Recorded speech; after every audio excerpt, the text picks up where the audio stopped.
తాకట్లో ఉన్న బంగారాన్ని విడిపించి ఆ రోజున మార్కెట్ ధర కట్టి మిగిలిన డబ్బును మీకు అందిస్తుంది కొమ్మూరి గోల్డ్.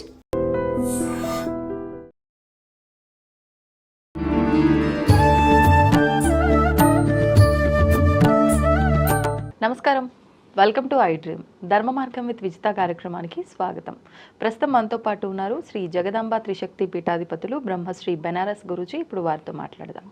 నమస్కారం అండి. శ్రీమాత్రే నమః. ముఖ్యంగా ఈ శ్రావణ మాసం అంతా కూడా ఎక్కువగా పూజ చేసుకున్న అనంతరం ఖచ్చితంగా ముత్తైదువుకి వాయనం ఇస్తేనే ఆ పూజా ఫలితం ఉంటుందనే ఒక భావన ప్రతి ఒక్క స్త్రీలో ఉంటుంది. నిజంగా ఈ మధ్య కాలంలో ఒకప్పుడు ఇలాంటి సందేహాలు లేవు, కానీ ఇప్పుడు వచ్చే సందేహాలు ఏంటంటే అసలు వాయనం ఎవరికి ఇవ్వాలి అంటే, ఒక చిన్న పాపని అమ్మవారిగా భావించి ఆమెకైనా ఇవ్వచ్చు కదా, లేదు మా ఇంట్లో ఉన్న వాళ్ళకి వాయనం ఇస్తే సరిపోతుంది కదా, ఒకరికొకరు మేమే ఇచ్చుకుంటాము, బయటి వాళ్ళు ఎందుకు, ఏదో రకరకాలుగా ఆలోచిస్తున్నారు. అండ్ పూజ చేసేటప్పుడు కూడా మదరు అత్తగారు ఎవరన్నా ముత్తైదుగా లేకపోతే వాళ్ళ మంచి మనసు, వాళ్ళ ఆశీర్వాదం మా పైన ఎప్పటికీ ఉంటుంది, మేము ఇస్తే ఏమవుతుంది, ఇలాంటి ఆలోచన చేసే స్త్రీలు కూడా ఉన్నారు. ఒక్కసారి అసలు ఈ వాయనాలు ఎందుకు ఇవ్వాలి, అసలు ఎవరికి ఇవ్వచ్చు, ఇస్తే ఏమైనా దోషమా ఇలాంటి వారికి, వీటి గురించి వివరణ. తప్పకుండా అమ్మ. వాయనము అనేటువంటిది మామూలుగా ఇచ్చుకున్నమ్మ వాయనం, పుచ్చుకున్నమ్మ వాయనం అనేటువంటిది మనకు ఒకటి నానుడు ఉంది. ఈ వాయనంలో అసలు ఏం పెట్టాలి, ఏమి ఇవ్వాలి అనేది చాలామందికి తెలియకుండా ఇచ్చేస్తున్నారు కొంతమంది వాయనాలు. ప్లాస్టిక్ ద్రవ్యాలతో కలిపి వాయనం ఇవ్వకూడదు. ఇప్పుడు ఏమవుతుందంటే, నేను అబ్జర్వ్ చేశాను, ఎట్లాగో రిటర్న్ గిఫ్ట్ ఒకటి ఇవ్వాలి కదా మనం పిలిచినప్పుడు అని కొంతమంది ప్లాస్టిక్వి ప్లేట్లు లాంటివి అవి పెట్టి దానిలోనే ఈ వాయన పదార్థాలన్నీ పెట్టి అలా ప్లాస్టిక్తో ఇస్తున్నారు. అసలు అలా ఇవ్వకూడదు ఒకటి. రెండవది పసుపు కుంకుమ మనం ప్యాకెట్స్ రెడీమేడ్గా దొరుకుతున్నాయి అని చెప్పి మనం ఇచ్చేస్తున్నాము. అసలు అలా కూడా పనికిరాదు. నిజంగా చెప్పాలంటే పసుపు కుంకుమ మీరు కావాలంటే ఒక పేపర్లో ప్యాక్ చేసుకోండి. ఇదంతా ఎందుకు చెప్తున్నామంటే, శాస్త్రం ఎప్పుడూ కూడా ప్రకృతిని కాపాడింది. ప్రకృతిని కాపాడే పని మనం చేస్తూ ఉండాలి. ప్రకృతికి విరుద్ధమైనటువంటి చేస్తూ ఉంటే ప్రకృతిలో అనవసరమైనటువంటి ప్రమాదాలకి మనమే ముందడుగు వేసుకుని నడిపించుకున్నటువంటి వాళ్ళం అవుతాం. దయచేసి నేను ఇచ్చేవాళ్ళని విమర్శించటం లేదు, ఇలాంటివి వద్దు. మనం ప్రకృతిని, అమ్మవారి నామంలోనే ఉంది ప్రకృత్యై నమః అంటే ప్రకృతి ఎలా ఉందో నువ్వు కూడా అలా వెళ్ళు. వెళ్ళకపోతే ఏమవుతుంది, వెనకాతల ఇంకో నామం వచ్చేసింది వికృత్యై నమః, వికృతాలు చూడాల్సి వస్తుంది. కాబట్టి ఎందుకు వచ్చింది మనం అక్కడి దాకా వెళ్ళటం? చక్కగా పచ్చని చెట్లు ఉన్నాయి, పచ్చగానే ఉందాము, మన ఇల్లు కూడా పచ్చగా ఉంటుంది. కాబట్టి వాయనంలో ప్లాస్టిక్ ద్రవ్యాలతో కూడుకున్నటువంటి ప్యాకెట్స్ కానీ ప్లాస్టిక్తో ఉండేటువంటి ఐటమ్స్ కానీ దయచేసి పెట్టి ఇవ్వకుండా ఉండటం, చాలా భగవంతుడు ఆనందపడతాడు. ఇది 1000కి పైన ఆనందం కలుగుతుంది భగవంతుడికి. ఎందుకంటే ధర్మాన్ని ఆచరిస్తున్నట్లు లెక్క మనం. అదొకటి. వాయనంలో ఇచ్చే పదార్థాలు పసుపు కుంకుమ మంచివి అయి ఉండాలి. ఎందుకంటే అవి వారి ఇంట్లో గబుక్కును వాడుకుంటారు. వాడుకున్నప్పుడు సహజంగా ఈ పసుపు రాగానే ఏం చేస్తారంటే వంటింట్లో పసుపు డబ్బాలో పోసేస్తారు. అవి గబుక్కున ఏదన్నా ప్లాస్టిక్ కలిసినవైనాయి అనుకోండి, రోజు వాళ్ళ ఆహారంలో వాడితే ప్రమాదం అవుతుంది. ఒకటి. కాబట్టి ఒరిజినల్గా దొరికే పసుపుని కుంకాన్ని వాడాలి, కెమికల్స్ లేని. రెండోది కుంకుమ. ఇక్కడ బొట్టు పెట్టుకుంటే పాపం చాలామంది మాతృమూర్తులకి నేను చాలామందిని చూశాను, నల్లగా అయిపోవటము, మచ్చ ఏర్పడటము, దురద రావటం, పాపం వాళ్ళు ఇబ్బంది పడుతున్నారు కూడా. సో అది కెమికల్ కలిసి ఉంటుంది. దయచేసి అలాంటి కెమికల్ కలవని పదార్థాలుగా పసుపు కుంకాలు ఉండాలి ముఖ్యంగా. అదొకటి. తర్వాత చక్కని వస్త్రాలు జత అని అన్నారు. అంటే 2 జాకెట్ ముక్కలు మనం దానిలో పెట్టాలి వాయనం ఇచ్చేటప్పుడు. లేదు మనకు అంత శక్తి లేదండి అనుకున్నప్పుడు ఒక కర్చీఫ్ని, ఒక జాకెట్ ముక్కను కూడా పెట్టివ్వచ్చు. ఇప్పుడు ఖరీదు ఎక్కువైంది, ఇదైతే తక్కువగా దొరుకుతుంది. ఇప్పుడు అది కూడా అంతే రేటు ఉన్నది నిజంగా చెప్పాలి అంటే. ఒకటి. ముఖ్యంగా పళ్ళు అంటే కదలీ ఫలం పెట్టమన్నారు, అరటిపండు. ఇప్పుడు ఈ అరటిపళ్ళు తినేవాళ్ళు తగ్గిపోయారు. మీరు బాగా గమనించినట్లయితే అరటిపళ్ళల్లో ఇవి రకరకాలుగా ఈ చెట్లకు వేసే మందులే కానివ్వండి, విత్తనాల్లో కూడా 2-3 రకాల విత్తనాలని కలిపేసి తయారు చేసేటువంటి ప్రక్రియలో అరటి పండుకి వెంటనే నొసములు వచ్చేస్తున్నాయి అవును ఇళ్లల్లో. అవును అందుకని అరటిపళ్ళు ఎక్కువ మంది తీసుకురావట్లే. ఇస్తే మళ్ళీ పక్కకి అది ఇంకో వాయినంలో పెట్టి పక్కకు పంపించేస్తున్నటువంటి సిచ్యువేషన్స్ ఉన్నాయి. నిజమే. కాబట్టి అలాంటివి చేయకూడదు నిజంగా చెప్పాలి అంటే. ఓకే. మరి అరటి పండుగ బదులు బత్తాయి కూడా, ఆరెంజ్ కూడా ఇస్తున్నారు చాలా మంది. ఇప్పుడు ఒకటి శాస్త్రంలో కదలీ ఫలానికి ప్రాముఖ్యత ఇచ్చారు. ఓకే. కదలీ ఫలం అంటే లక్ష్మీప్రదము. కదలీదేవి అంటేనే లక్ష్మీదేవి. ఓకే. కాబట్టి ఆ పండుని పంచమన్నారు. అది సర్వదేవతలకి ప్రీతికరమైనటువంటిది. ఒక ఋషి గారి యొక్క భారీ శక్తి కలిగి ఉన్నటువంటిది దాని లోపల. కాబట్టి అలాంటి పళ్ళని పంచమన్నారు. లేదు మనం కాదనుకున్నప్పుడు జామ పళ్ళు ఇవ్వవచ్చు, యాపిల్ పళ్ళు ఇవ్వచ్చు, ఇందాక మీరు అన్నట్టుగా బత్తాయి పళ్ళు ఇవ్వవచ్చు, ఏవైనా ఇవ్వవచ్చు. కానీ కదలీ ఫలం ప్రాధాన్యత ఇచ్చారు. చక్కని తమలపాకులు, నాగవల్లి వేరు తమలపాకుల్లో ఇప్పుడు రకరకాల ఆకులు వచ్చేసాయి. నాగవల్లి వనం లోపలికి ఆడవాళ్ళు వెళ్ళేవాళ్ళు కాదు పూర్వం. అంటే తమలపాకు వనంలోకి ఆడవాళ్ళని పంపించేవాళ్ళు కాదు కొయ్యటానికి కూడా. ఎందుకంటే వాళ్ళకి దోషం ఏమన్నా సందర్భం వచ్చినప్పుడు వాళ్ళు పనికి వస్తే ఆ వనమంతా మాడిపోయేదమ్మా పూర్వకాలం. రజోదోషం నెలసరి ఉన్నప్పుడు రాకూడదు. ఇప్పుడు మన ఇళ్ళ దగ్గర చూడండి, అందరు తమలపాకు మొక్క పెడుతున్నారు. ఈ తమలపాకు మొక్క ఎండిపోదు మీరు దాన్ని ముట్టుకున్నా కూడా. ఎందుకని? అది మన తమలపాకు కాదు కదా, బంగ్లా ఆకు అంటున్నాం మనం. మరి అవి పూజకు వాడచ్చా? ఇక వాడచ్చా అంటే ఇది తమలపాకు, దానికి కూడా పేరు నాగవల్లి దళిత్రం అని మంత్రమే ఉన్నది కదా. కాబట్టి ఆ తమలపాకులు వేరు నిజంగా చెప్పాలి అంటే. అదే చెప్తున్నా కదా, ప్రకృతి ఏదైతే శాస్త్రం ఏదైతే చెప్పిందో దాన్ని చక్కనిగా శనగలు 3 గుప్పిళ్ళు శనగలు ఉండాలి దాని లోపల, నానబెట్టిన శనగలు. ఈ 3 మంచి శనగలు అయ్యి ఉండాలి. వైట్వా లేకపోతే బ్రౌన్ కలర్? బ్రౌన్ కలర్ అమ్మ. ఓకే. బ్రౌన్ కలర్వే మంచిగా నానబెట్టి కిందటి రోజు శుభ్రంగా స్నానం చేసుకుని మనం పవిత్రంగా ఉండాలి అవి నానబెట్టేటప్పుడు కూడా. చక్కగా దాన్ని ఎవరు ముట్టుకోకుండా ఉండాలి. ఎందుకంటే సహజంగా నానిన తర్వాత ఒక గింజ ఇట్లా నోట్లో వేసుకుంటూ ఉండే అలవాటు ఉంటుంది సహజంగా. అంటే అది మళ్ళీ దేవుడికి పెట్టాలిగా. మొత్తం శనగలు దేవుడి దగ్గర పెట్టిన తర్వాత వాటిని మళ్ళీ వాయనం కింద కొన్ని తీసి ఇస్తూ ఉంటాం మనం. బుట్ట వాయనం వేరు, వాళ్ళకి ఎక్స్ట్రా ముత్తైదువులకి వాయనాలు వేరు పెట్టుకుంటారు మన ఆడవాళ్ళు. కాబట్టి ఇట్లాగా ఈ వాయనంలో ముఖ్యంగా. తర్వాత ఒక్క మంచి ఒక్కలు అయి ఉండాలి. ఆ ఒక్కలు పెట్టుకుని చక్కగా ముత్తైదువుని ఆహ్వానం చేసుకుని ఆ ముత్తైదువుకి చక్కగా కాళ్ళకు పసుపు రాసి బొట్టు పెట్టి కాటుకు అందించిన తర్వాత తన పమిటి కొంగుతో సహా ఈ వాయనాన్ని ఆవిడని లక్ష్మీదేవిగా భావన చేస్తూ, అమ్మవారిగా భావన చేస్తూ ఈ వాయనం ఇవ్వాలి. అయితే ఇందాక మీరు ఒక ప్రశ్న అడిగారు, వాయనం అసలు ఎవరికి ఇవ్వాలి అని.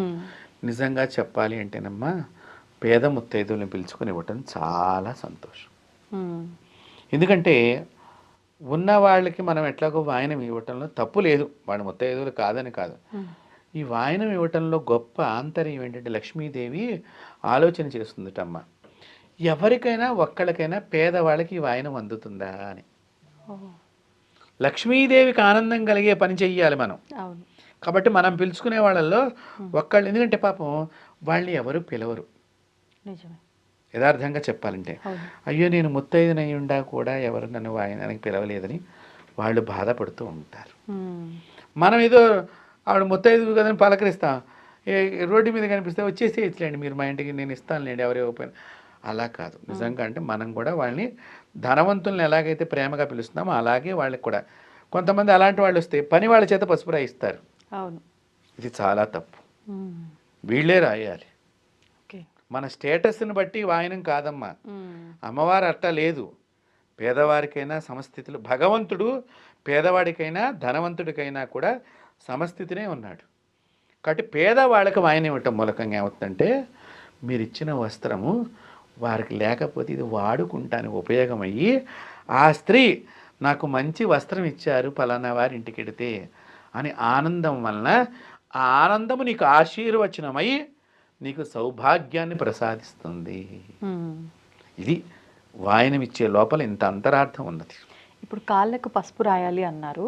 ఆ రోజున నార్మల్గా అందరూ పూజ చేసుకుంటారు. పసుపు ఒకసారి పెట్టిన తర్వాత రెండోసారి పెట్టుకోకూడదు అని కూడా అంటారు కదా, అట్లా ఏమీ లేదమ్మా. 2 సార్లు రాయొచ్చు. ఎన్నిసార్లైనా నీవు కాళ్ళకి రాయించుకోవచ్చు, ఓకే. తప్పకుండా రాయించుకోవచ్చు.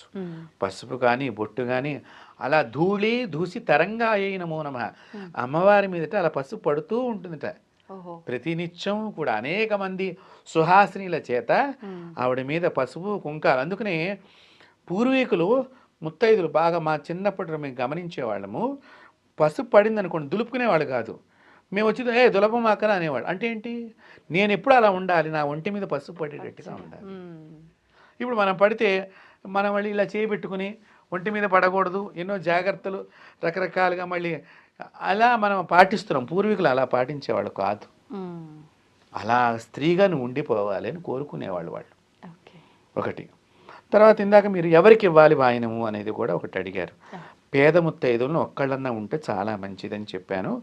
వాళ్ళతో పాటు ఏ ముత్తైదు అయినా పర్వాలేదు, దాని లోపల కులాన్ని చూడకూడదు, ముత్తైదు అయి ఉండాలి ముఖ్యంగా. కొంతమందికి శాస్త్రంలో వాళ్ళు మడిగట్టుకుని కొన్ని పూజలు చేస్తారు కాబట్టి వారు వాళ్ళని పిలుచుకునేటువంటి అలవాటు ఉంటుంది. దాన్ని మనం తప్పుగా భావన చేయకూడదు, అది వారి మనసుకు సంబంధించింది కాబట్టి మనం తప్పు. రెండవది ఇక్కడ ఒక విషయం ఏంటంటే, ఆవిడ మొగుడిని వదిలేసిందండి, ఈవిడికి విడాకులు ఇచ్చేసారండి, వీళ్ళు ఆయనతో ఉండట్లేదండి, గొడవ పడిందండి అని ఇట్లా కొంతమంది గురించి కొంతమంది చెప్తూ ఉంటారు. వాళ్ళకి వాయనం ఇవ్వచ్చా? తప్పకుండా ఇవ్వవచ్చు. సౌభాగ్య స్త్రీ అయి ఉంటే చాలు, భర్త కలిగినటువంటి స్త్రీ. మనసుకి ఇబ్బంది అయి దూరంగా ఉన్నారే తప్ప భర్త భూమి మీదనే ఉన్నారు.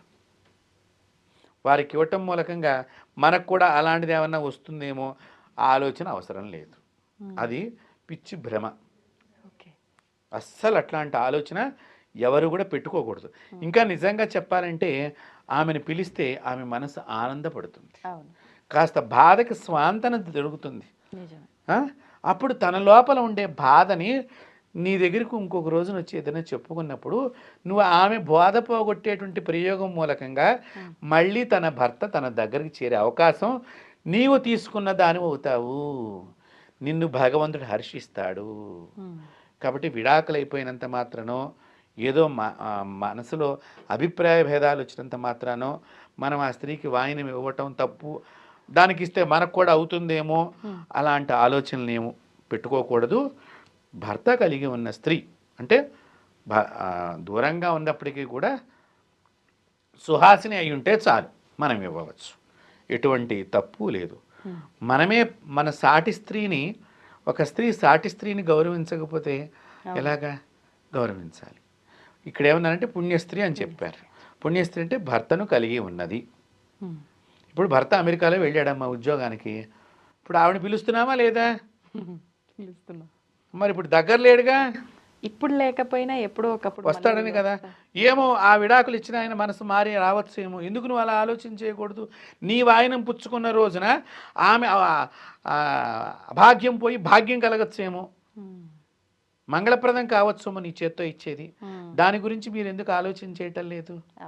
వాయినం ఇచ్చే స్త్రీ ఎవరికైనా వాయినం ఇస్తే ఆమె కూడా వాయినాలు ఇచ్చే శక్తి కలుగుతుంది. ఒకటి.